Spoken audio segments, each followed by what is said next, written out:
Okay, let's give this another try. I am Daniel Thompson. I'm a former HIT Super Slow Exercise Guild exercise instructor, trainer. Not sure what people are referring to us as. Um, I want to do a video series on my experiences with HIT, with other forms of exercise, and hopefully give you guys some insight into my experience and what led to my changing opinions of exercise in general. I think I have a unique perspective on the HIT training ideas um, for a couple of reasons. Number one, I got to apply a lot of the ideas and concepts we think about in a massive scale. And I'll get more into the reasonings for that a little more later. Um, I started at, hold on, I got my notes here. Bring them up. I started in exercise as an activity or as a um, uh, activity, recreation, whatever. Karate at 7 years old, Taekwondo. Um, Master Eugene Kim, uh, Taekwondo. This was in Atlanta. The I can't sit. Now, let me explain a little bit about that. I have recently, in the last month, undergone robotic, radical robotic prostatectomy. I had my prostate removed for prostate cancer. I'm okay. Uh, the cancer was out completely, as far as I know. I don't think there's going to be a need for any other treatment, just recovery from this. I will do a video series on that in the future. My recommendations to prepare and recover from this type of surgery. Different story, but you're going to see me mostly standing up for now. Sitting is not really a comfortable option. I may do it to adjust some things, but anyway, I started in karate, 7 years old. Um, at the time, Kung Fu was on TV. Uh, Kwai Chang Caine, Carradine, David Carradine, the whole um, everyone, not everyone, many people saw Japanese culture as big thing. The movie with I think it was uh, oh my, I cannot believe I forgot the James Bond guy. First, Sean Connery and other, is that Wesley Snipes? I'm not sure. Sean Connery and someone. Um, Japanese movie, and then you had the one and Die Hard. So Japan and Japanese culture was very significant at the time. Kwai Chang Kang, of course, was not really Chinese culture even. Um, Not even. I got a habit of trying to sit down. Push this thing in.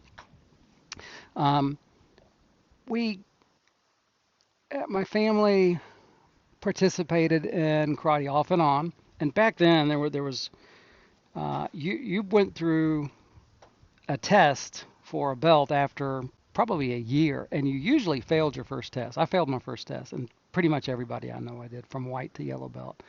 Um, you don't fail, you just don't pass. It's pass or you get the belt, so pass fail. Um, I did really good, and in today's world, I would have probably have been the highest I got was green belt, but in terms of time, but it was I don't think most black belts today are real black belts. I think they're just given it. And some of the schools, the original idea of black, uh, white to black belt was you put the belt on as white, and as it got dirtier and dirtier, by the time it was black, you were experienced enough to be a master. Yeah, never, never a master. I was pretty good. Not really uh, enthused about competition. Won some tournaments, lost some tournaments. Um, But the fitness part of it, I learned a few things, mostly wrong things. but a few things. From there, my uh, mother contrived to get me out of karate, out of martial arts.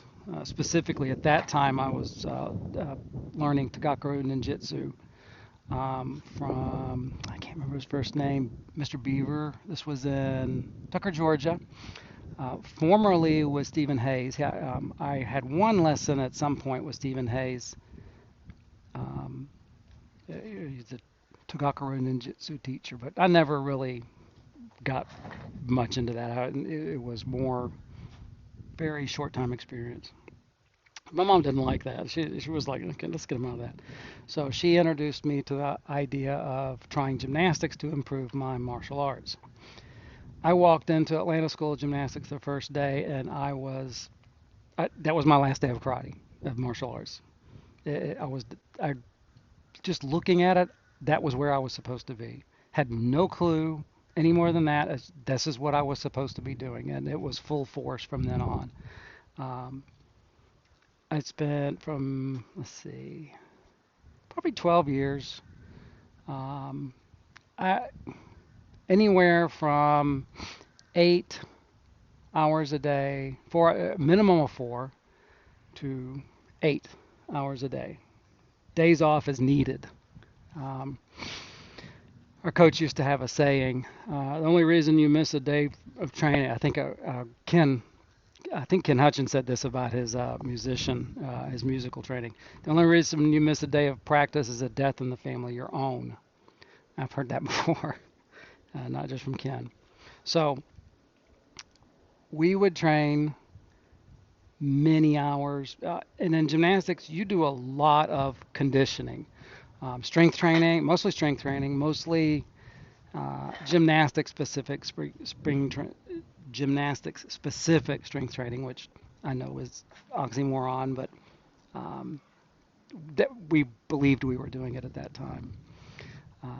We got a lot of education in the form of lectures and actual universities and certifications. I got certified to judge meets up to, I think, the high school level. I never got to judge a college or an international meet. I did not qualify for that. I didn't even try to get the certification. I wasn't really interested. But I got certified to coach, certified for emergency first aid for typical gymnastics injuries, thumb issues with pommel horse, very common. Um, that was very, as far as fitness goes, that was a very, very good basis for an education. And very bad because it created a bias. It created a bias that I could not really overcome. So I'm aware of that bias and want you to be aware of that bias too while I make videos. The bias that I have is probably, I guess you could say, sport specific or activity specific. Also, my body type, more amenable to gymnastics and tumbling and acrobatics than bodybuilding, definitely. More into that in another episode. Oh, by the way, I have 13 episodes of this that I have planned out, outlined. They may wind up being more than 13, maybe 15. And all these videos are going to be audio mostly. Not really going to be doing any video demonstrations. So if you have YouTube Premium, you can turn your screen off and just listen. I wanted to make them like this. After gymnastics, I retired. I went to before I retired from gymnastics, I went to Jacksonville State and University of Georgia, and I never got to compete for either college officially because of injuries. Jacksonville State, I messed up my ankle. It's okay, perfectly okay now, but and at Georgia, before competition season, I had a head injury that forced me to leave school. So those two things kind of gymnastics was done and probably at a good time.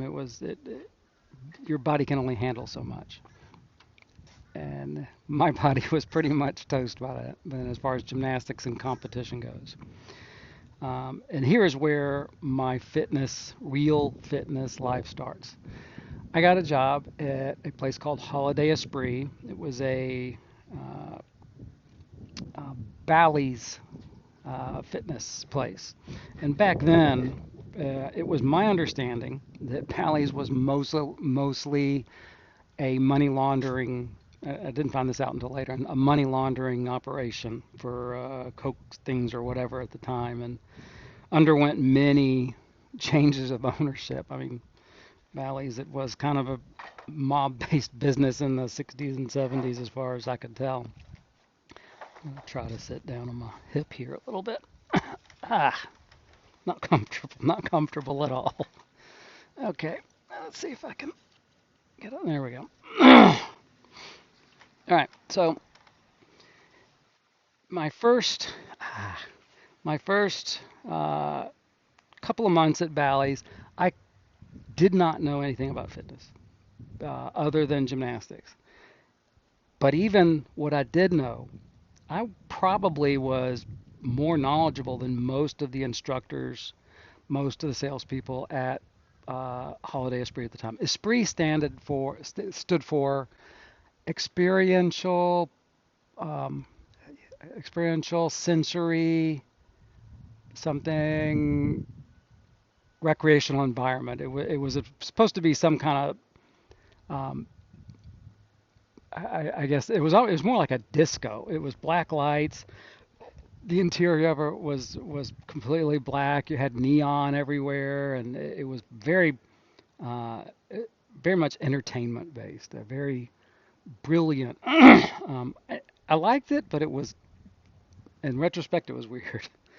I've never seen one like that since. Had Star Trek opening doors to go into the back, and it was pretty cool. I liked it, but as a architecture, it was nice, but as fitness, no. I tried Arnold's book for about 2 weeks before I opened. I know I had bought all these books together. I bought like $100 of books. Um, a couple of the books I bought: High Intensity Body, High Intensity Training, Free Weights. I forget the name. High Intensity Bodybuilding, I think is the name of it. Ellington Darden. It's Nautilus Principles of Positive Free Weights. And that was the first book of high intensity that I really caught on to. And I probably read that thing 5 times again and again. And I do that with information.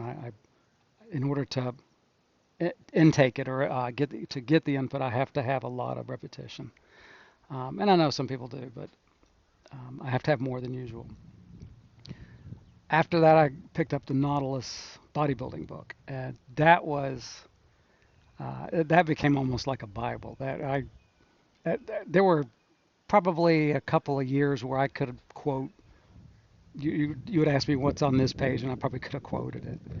Um, the instructions for the machines and in those books, and for the exercises, um, myself following those instructions at Holiday Esprit put me way above pretty much everybody, any other instructor there.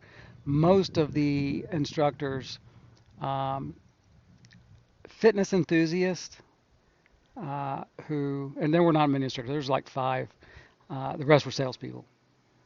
Uh, Instruction was not really a dominant thing or important part. But my skill with just a little bit was significantly higher, mostly because of the misinformation at the time around everything.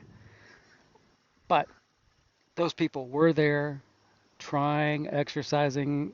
The trainers who were there were trying to help people. They were not trying to be bad or do anything bad. They just didn't know. It is what it is. I really enjoyed that, and but my urging from being around Nautilus and high intensity, I wanted to move more towards that. So I started seeking out other facilities. Um, there was a couple of I had a couple of jobs at Gold's Gym, different Gold's Gym, different management companies. The first one it was okay. It was nice, but the owner, well-meaning, was not a good businessman. We showed up to work one day. Pretty much all the 45-pound plates had been stolen. We later found out they had been repossessed. He had not been able to pay his bills. Um, the cool thing about that place is a lot of the wrestlers of the time worked out there. We would occasionally see Sting, Ric Flair.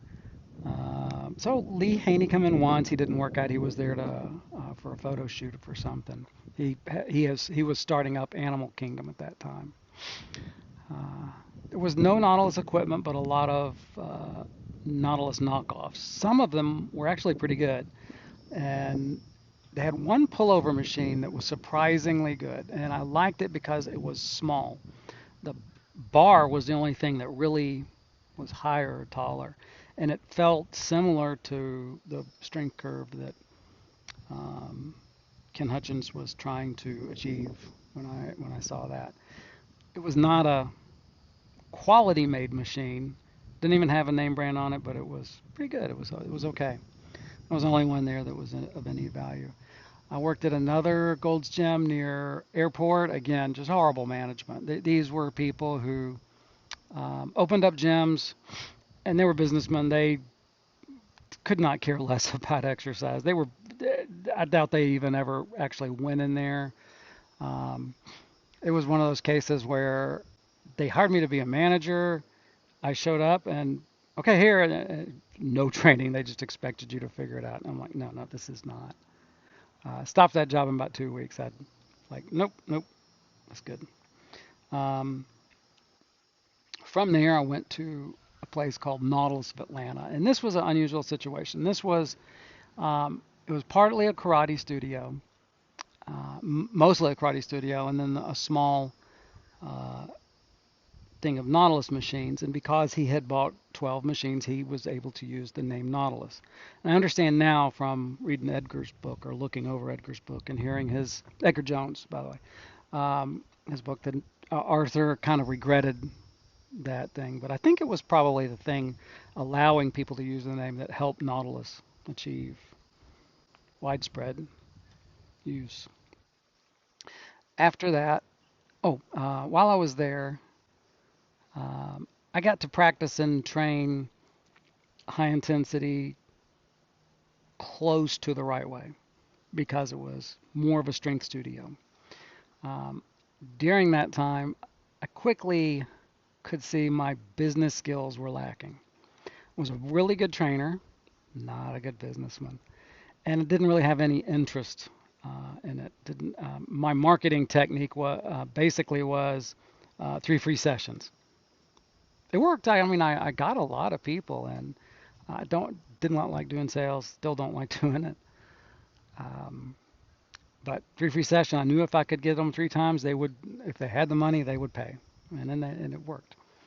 One session in today's world is typical, but I still liked 3 sessions, mostly because they're gonna keep going once they experience and I'll tell about this later. I went on from there. I'm sorry. While I was working there, I also got another part-time job with a company that refurbished and re-engineered. This is getting uncomfortable. Re-engineered Nautilus machines. This was in Snellville, Georgia, and the guy that worked with them had been one of the original manufacturing employees in Lake Helen, and specifically with padding. His job was working, making specific padding for the different machines. He could do it quick. He was very fast, at changing the machines. We retrofitted them with bearings, and didn't do belts, but mostly bearings. Those bearings would frequently chew up quick, but they would work well for a while. Learned how to repaint using the electrostatic painting, sand them down. So basically, yeah, I mean, we would take things that had pretty much been outside, redo them, and it was come out beautiful, and actually better than original in my opinion. Ken, similar to how Ken does it, but without making a whole lot of improvements, so just general Nautilus equipment. That gave me a lot of education and insight into what it was like working at Nautilus. I forget his name. I wish I knew. He would tell me all kind of stories about working with Arthur and what it was like. Arthur would get an idea and start working on stuff and then stay late until the night, and they would be working on. He would call this guy at 3 o'clock in the morning. And he should come in and make some pads. Okay, all right. He said it was a fun time. It was difficult, not easy. Didn't make any money, but he said it was a very memorable time and fun time in his life. So that was cool. From there, uh, the manager for that company offered me a job in Ocala, Florida, and I wanted to get out of Georgia for a lot of reasons, but I was like, I want to go live in Florida.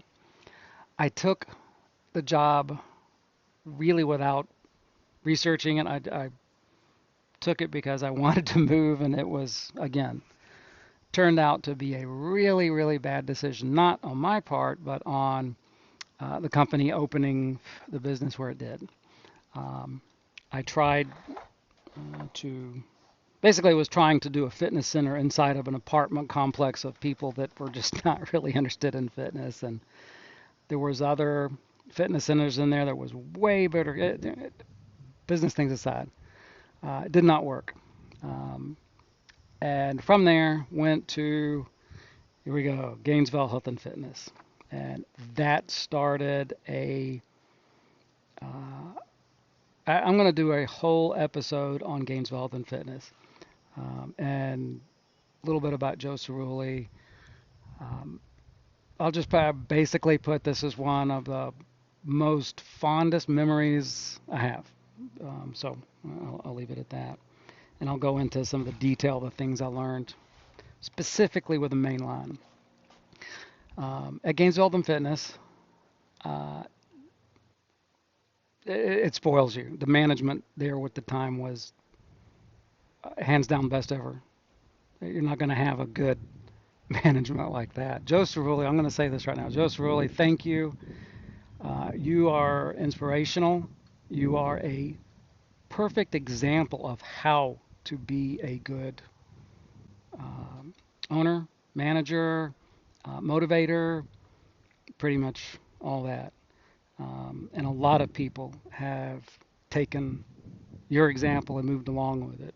Danny Stevens, Andy Sherrard, for example, with ODB Kids, very, very similar management atmosphere. Um, I'm really appreciative to have had that experience. Again, I'll go more into that. During that time, I got to work on the main floor.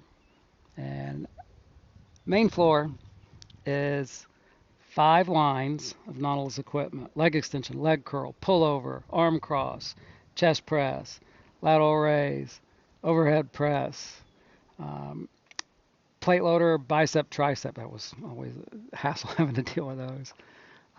Pinched my fingers a couple of times. Plate loader, bicep, tricep. And then on the side, you had supplemental area of all the different Nautilus machines, and there was plenty.